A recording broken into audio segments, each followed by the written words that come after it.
what's up? Welcome to the Yo Show. Thanks for tuning in. Make sure you subscribe, Alex. I need a job, guys. Honestly. Just subscribe. Just hit subscribe. This is the only way Alex stays employed, by you subscribing to the channel, watching my special, watching all the clips.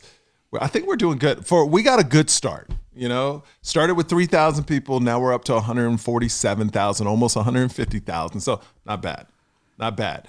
And I'm very proud because I got it in the mail right here. I'm going to cover my address, but it's the YouTube 100,000 play button. Is that what it's called? Yeah, the play button. It's the 100,000 play button. Now, I got to be honest with you. I never thought I would get this button because my channel sat at 3,000 people for 8 years. Yeah. And then I was like, I put my special out on it. I bet on myself. You're like, let me post real quick. Let me post. Because you know what I was doing? I was just, whatever I would put on Facebook, I would just automatic. I think you could even just, you know, you hit one button and it posts to everything. Yeah. There's like programs, yeah. Yeah, it was just like a dumping ground. I didn't care.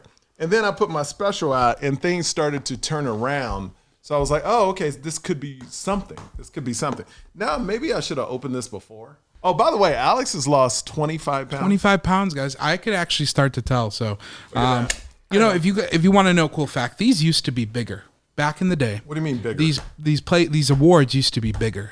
Like okay. They used to be like a whole frame, right? Uh-huh. But then I think so many people are like got to 100K, you know.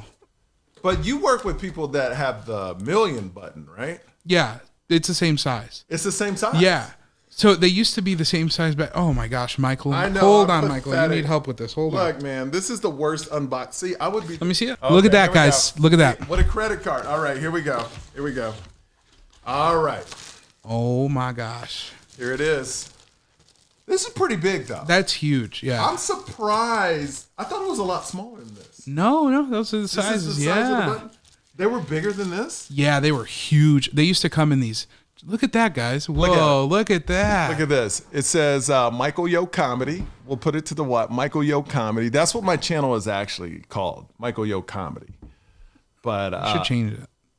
To what? Michael Yo. But somebody has Michael Yo. No, now YouTube. Okay, so back in the day, yeah, every username had to be like unique, right? Now you could do any username. So somebody can copy my name too? Yeah. But that's why some of the spammers sometimes like are called Michael Yo. Well, I don't know about in your channel, but yeah. Huh. It's like Facebook now. Imagine like Facebook where you could be any name. Anyway. Yeah. Oh, so I can change it to Michael Yo again. Yeah. Oh, you gotta show me how to do it. You know, I figured Michael should do this because, you know, not only is he just a comedian anymore, now you're acting? I know. Who is this? I know. Who's this guy? Yeah. Who's this guy? But this button, man, it's light. I think, where should we, we got to put it somewhere here. I think, yeah. Is this always in frame? That's always in frame, at least in the wide, yeah. The wide. That oh, button. Look at that. Maybe closer to the middle, yeah. Yeah. Like, this is important, guys. Look at that. That looks cool. That is awesome. See, without everybody subscribing, yes. One, I wouldn't be able to have a job. Thank you, guys. Thank you. And also, you wouldn't have a plaque here. I know. So this is cool. Let me tell you what comes in. A nice letter from YouTube. It says, thank you for your journey, blah, blah, blah, blah, all that BS. What is this? Recognize your team. Have you seen this? Yeah, you could order. Share the recognition by allowing your team to purchase a personalized creator award. Yeah. So has anybody ever got one for you? No. So, but what? Yeah. So the way that you do it, right, is we've ordered multiple. So like, let's say we run like a big channel. Yeah. And there's like 2 or 3 of us, like kind of like that. We can order multiple play buttons so that we each have one. So do you have one? I don't have one. No. So you haven't ordered one? No, I don't want to pay 100, like whatever it is. Whatever it is? Yeah. Well, I feel that you should have one, even though it's this, I will get you a button, because you should have one. Who is? I think you Who should. is this man? You should have a button, and also the girl that does my clips should have a button. She should get a button. She should get a button. She does a good job. She does a great job. Yeah. I'm gonna get 3 buttons. One for you, and there's 2 other people. Yeah. Oh my God. That's awesome. Yeah, that is cool. Shouldn't you have a button? I think you should. We'll see. I mean, we're only a couple episodes in, but you know what? We're hitting the ground running over We here. are. Yeah, we're hitting the ground. We've had some clips that took off, but my main thing is keep putting out the content, and here's what's so unpredictable. Look, you're on podcasts that have millions of people and millions of subscribers, and they get 200, 300,000 views an episode, and that's great. But it all takes work to get there. So we're trying to find our way. And also, you guys, if there's something you really like we doing, I mean, it's about your suggestions. What would you like to see? Who would you like to see us interview? What would you like to see me talk about? We're open to everything. Yeah, I agree. Let's talk about real quick about when you first started posting on YouTube. So you said it was a dumping ground. You were throwing everything on there. At what moment did you realize, like, okay, maybe I should take this a little bit more seriously and use it as a platform to have millions of people watch your videos? Okay. So what I did before my special came out, because everybody always says bet on yourself. People hardly do it though. And I was like, I have to bet on myself. I have to fund my own special, and I have to put it out a place where I can promote where it's free. That's my main thing, because I wanted everybody to see it. I did my last special, no disrespect to Amazon or anything, but to me, barely anybody's watched it. Maybe 2 people in 4 years have stopped me and said they saw it on there, right? Clips have done solid, but I didn't own the clips. Yeah. So this, I owned everything. So I called my friend Beth, who owns a company, and she just rearranged my YouTube before I even came out with the special. And she put them in like rows and columns and organized my whole, because it was a dumping ground. It was everywhere. Yeah. There was no system to it. So she made playlists and all that stuff. Her company did that. And before she did that, I got total for the month, like the 2 months before she even touched my channel, it was such a dumping ground. I got 2,000 views of everything on my channel. Like literally nobody was going to my channel. I had more views than that. Yes. And I don't even boast. That's what I'm saying. So 2,000 views total. And there was probably like 60 videos on there. Yeah. But it was good stuff. Still. It was good stuff, but nobody. It's unorganized. Unorganized, horrible. Probably not tagged right, yeah. No, yeah, nothing was tagged. Sure. Literally, I would post it somewhere and it would just go to YouTube. Yeah.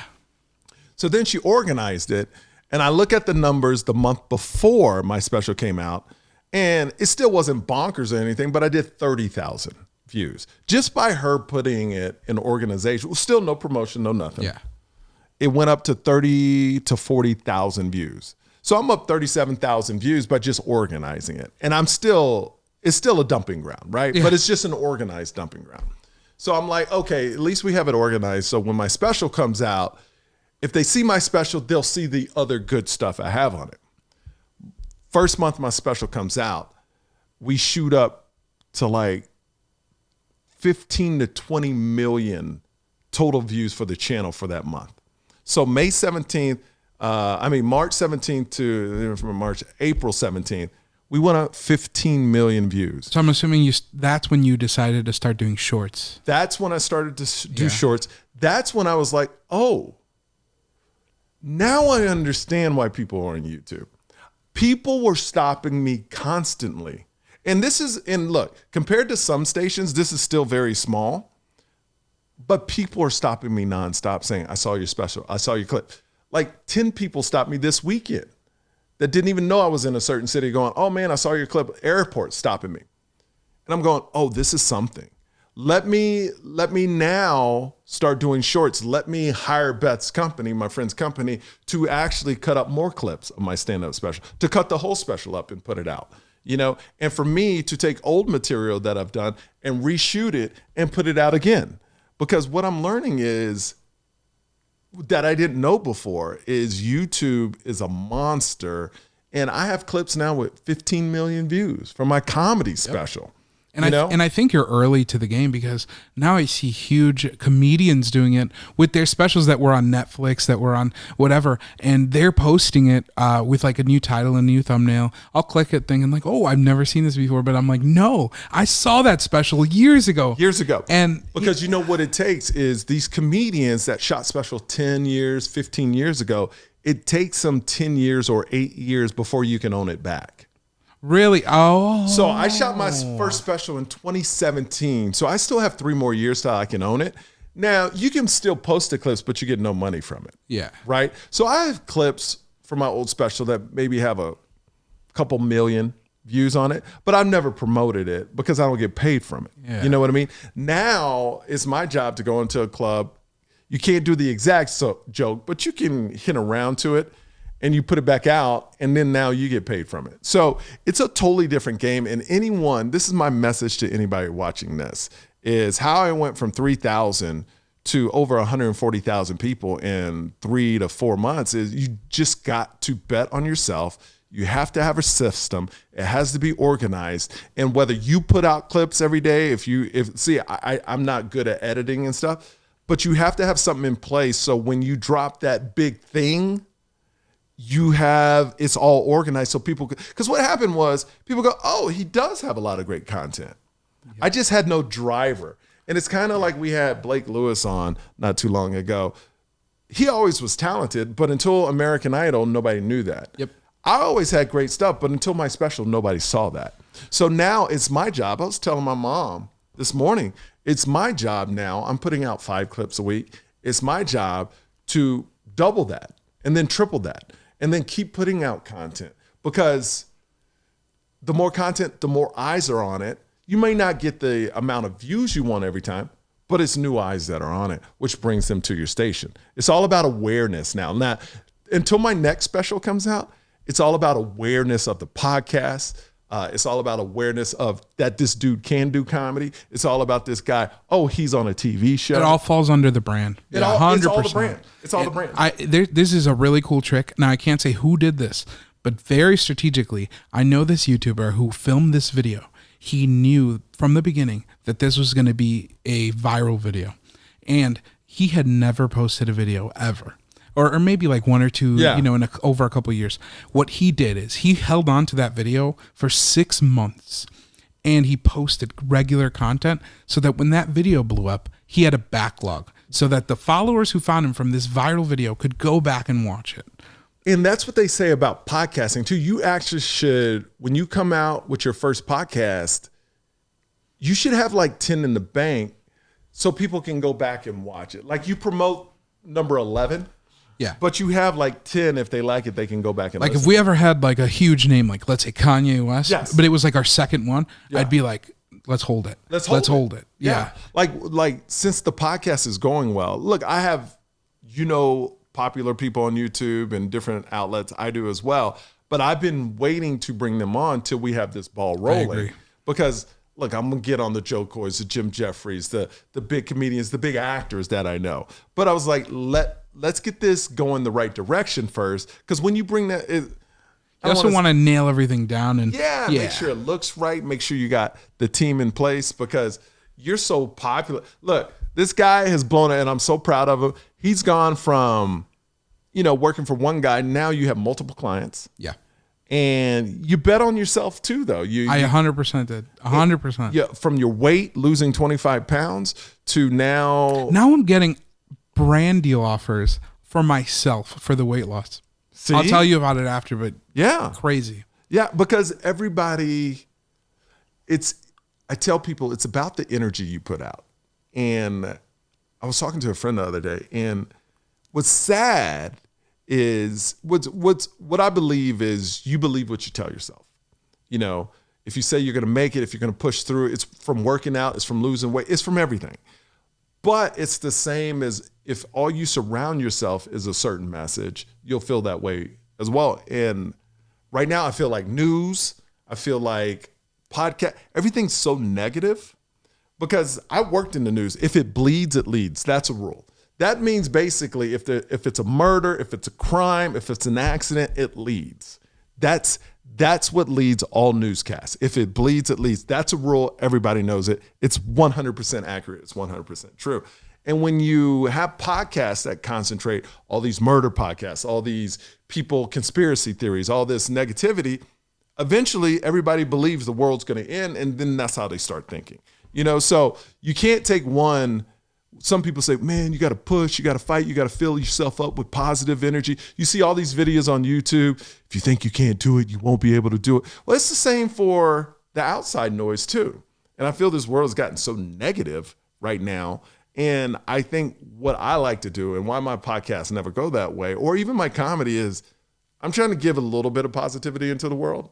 And I think that's why it's working too. Yeah, I could say the most racial or most controversial things and blow up. I know I could blow up quick if I just said certain keywords that would get people angry, but that's not me. But some people will do that as a career, knowing, not even believing what they're saying, but knowing it brings money and fame. And I don't want to go that route. What I like about you is you take the negative experiences that we have in life, like the little nuanced things, like you have this joke when you got COVID with your, with your son, and it's like, that was so sad, right? But in the moment, that was so funny. And I get like a lot of people that don't want to believe, or they didn't believe COVID was at the beginning, or don't want to hear about it anymore. They'll watch that joke, that 11-minute joke, and go, "Oh my God, yeah, that was so funny." About an experience you had. And that's what I love doing, is bringing people together through those type of moments. Like my new special I'm working on, man, there's very things that are triggering in it for people, but at the end they're laughing. It's kind of like, yo, this is what's going on. And they're like, and then they're like, at the end, they're, he's right. Yeah. You know what I mean? And that's where I am in life. And that's how I am personally. Now, if you're a negative person, some comics I know are, when you see them on stage, they are on stage. And then some podcasters I know that are completely opposite of what their persona is on a podcast, because they know what works, they know what clicks, they know how to get fired up. I know some people that just say controversial stuff because they know it's going to get clicks. I mean, I do it to some degree. I will make a clicky type of title on it. We all clickbait. Yeah. Yeah. Because that's our job, to get numbers. But once you get into it, it's not going to be as salacious as a lot of people. I don't know. Like, I'm going to talk to JJ about it, but did you see the Manti Te'o documentary on Netflix? No. It's all about a guy that was a football player at Notre Dame. And this was like 10 years ago, maybe 15 years ago, maybe longer than that. I don't know. But it's before catfishing was a thing. And a girl, basically, that was a man he thought was his girlfriend, never met her, never anything. This is at the beginning of social media. And the dude lost millions of dollars in football, became a joke because he thought his fake girlfriend died. And there was no girl, and a newspaper like exploited that. And then you see how media will bring up a player because he was one of the best college players in football, and then tear this person down. If anybody gets a chance to see the Netflix documentary, I think it's called An Untold Story, Manti Te'o. It's phenomenal. I'll have to watch it. That sounds great. And my wife, and I feel bad because I made fun of him back in the day, because everybody would post a picture like this, like on Instagram or something, like holding a fake girl. Girl there. Yeah. And they called it Te'oing, because that was his last name, Manti Te'o. And they go, "Oh, you're Te'oing." So I never knew where that came from. Yeah. So I remember doing this, one of the first people, and it went viral. And now my wife called me this weekend and said, "You got to watch the documentary." And I feel so bad about that, because now I know what this guy went through. Right. You know what I mean? I know how this dude lost millions of dollars because of that incident. This dude was basically swindled by this other guy. And his whole reputation now is probably, that's all his reputation. And he'll never, I mean, he's the type of person that he had some success in football. He's still in the NFL, but it's died down because it's been 10 years, 15 years. But every time you Google him, you're going to see that. And it'll never go away. It'll never go away. And I felt bad about that. Just like Chris Rock. I don't care what people say about Dave Chappelle slapping Chris Rock. Chris Rock's going to make a lot of money off that. Slapping Chris Rock? You know about that. No. Dave Chappelle slaps Chris Rock at the Oscars? That was Will Smith, sir. Oh, I was like, whoa, was this insider comedy circle that I missed out? Sorry. Will Smith slapping Chris Rock. So he's going to make money off that. Chris Rock is going to make tons of money. But the problem with the whole thing that people forget, for the rest of Chris Rock's eternity, when anybody Googles Chris Rock, it's going to be him like this, being slapped, and that visual will never go away. And that's what sucks about being Chris Rock right now. You can make all the money you want. You can make But every time your name's going to be brought up, everybody's going to visualize you being slapped like that. You know? The other thing is these people are very talented, and I feel like sometimes their talent can be diminished to this moment, right? Like, oh, he's only selling out arenas because of this. And, you know, in part that may be partially true, but that doesn't mean that he's not talented. No. Chris Rock has always done well. And of course he'll sell more tickets. Yeah. He was already selling a lot of tickets. But people might only want to go. Oh yeah. Yeah. But you will have some people like, oh, let's go because I want to hear what he has to say. Yeah. You know, but I mean, that's life and that just happens. And it's not, it's kind of like this Manti Te'o thing. The news was trying to say, oh, did he know about it? Did he do this? Did he fake a girlfriend because he was gay? You know, like they're making up all this crazy shit when he was just swindled. Basically, pretty much, the guy was a great guy that didn't use any common sense and fell in love with a girl he never met. And he was in college, one of the biggest football players in the world before catfishing was a thing. I mean, it started, and you could take both sides. On my side, it's like, yo, the dude didn't use any common sense. You know, he deserved to be. He does. Yeah. Some people will have that. And at that moment when I posted that picture, I believed that. Like, dude, how could you not? Yeah. How could you date a girl when you haven't seen her in 3 years? But now you see the levels in the documentary. He was manipulated. He was manipulated. The girl died and then she came back to life. Like, it was crazy. The story. I'm going to have to watch this. Dude, the story is bananas, man. I'm like, oh my God. And my wife made me feel bad about. And she didn't even know me when I posted this thing. This is like a long time ago. But yeah, it's so interesting. It's so interesting. Watch that documentary and the Kanye West documentary on. I saw that. Genius. Oh my gosh. Such a good documentary. It was so good. The guy who filmed that, like, props to him, man. I mean, 20 years of footage, 25 years.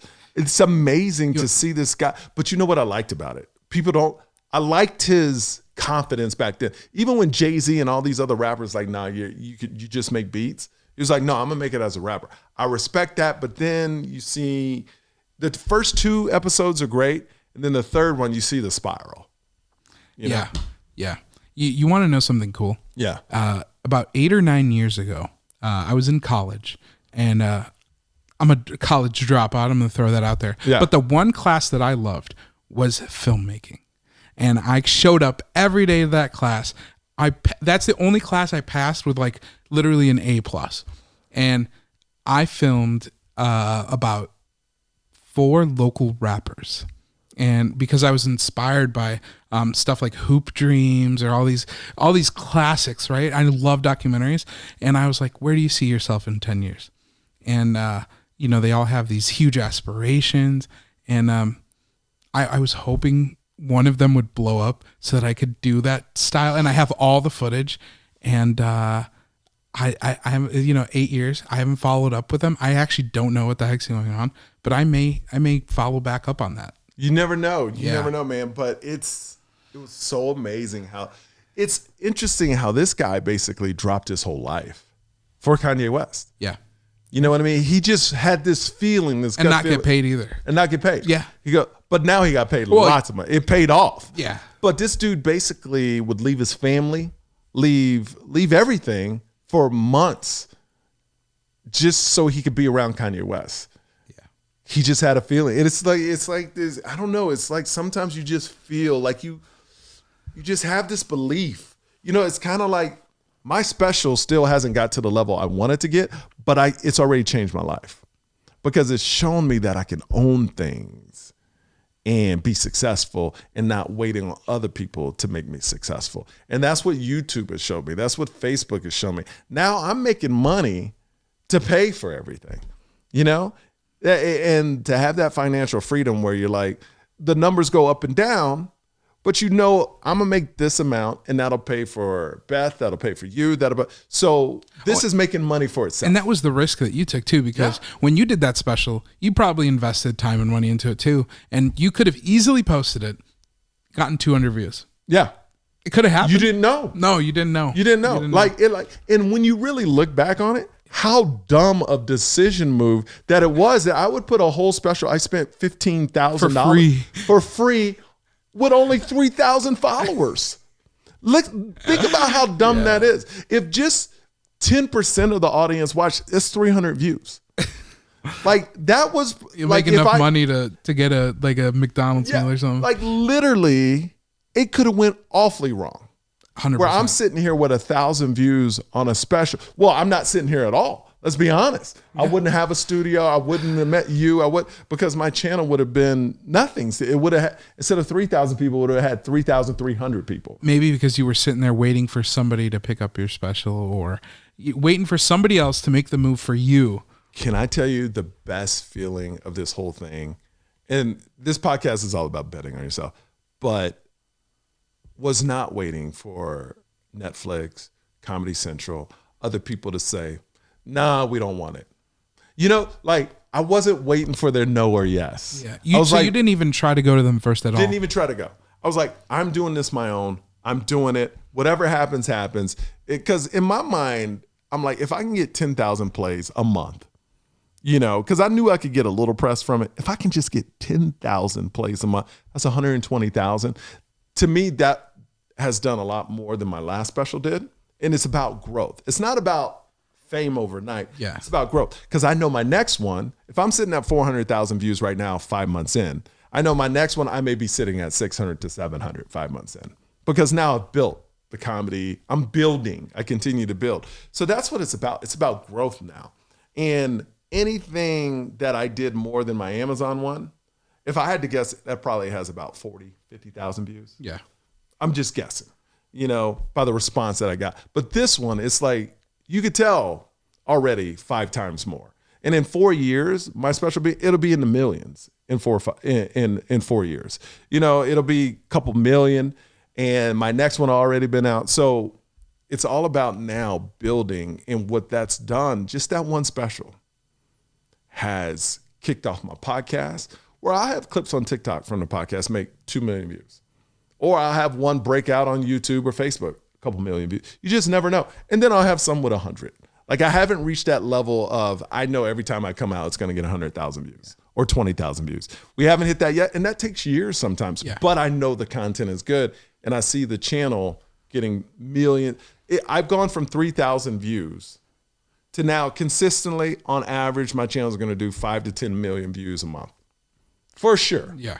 You know, and that's a great feeling to have. I think at the end of the day, if you guys are out there, you want to create content, I think you just have to do it. I really think that's it, because you can't sit there and wait for somebody to be like. And that's what it's about, not waiting for other people for your future, man. There you go. Yeah. And look at this. I got my plaque now. 100,000, baby. 100,000 next, a million. We're going to get the gold one. The gold one. And Joe Rogan has the diamond. He has 10 million. The diamond one, it's going to be a little bit, but we're going to get it. I know. Do you know anyone with a diamond yet? Yeah. You do? Yes. Like super close? No. Have I met a few people? Yeah, for sure. Oh, yeah. Man, that must be so cool. Because when you get, look, when you get. One person that Now that has a diamond. That I'm kind of. Isn't that crazy when, even now, just 140, it's like you're creating your own tribe. Like, people really believing in what you're saying. You start to have this, I don't know, it becomes like a little family. You know what I mean? And they support you. You support them. They could write it. Always, you can write me at michaelyovip@gmail.com. That's michaelyovip@gmail.com. I heard you read all of them. I read all of them on the air. Yeah. And actually, I think we should start our podcast off like that. Just reading. That would be cool. If you guys want to email Michael and send him just your thoughts. Your thoughts, whatever questions you need help, let us know. But today's podcast, it's all about that button, how I went from 3,000 to 140,000. Subscribe, keep subscribing. And man, bet on yourself. Just bet on yourself, because, you can't wait for other people to make things happen for you. All right. We'll see you next time on the Yo Show. Peace.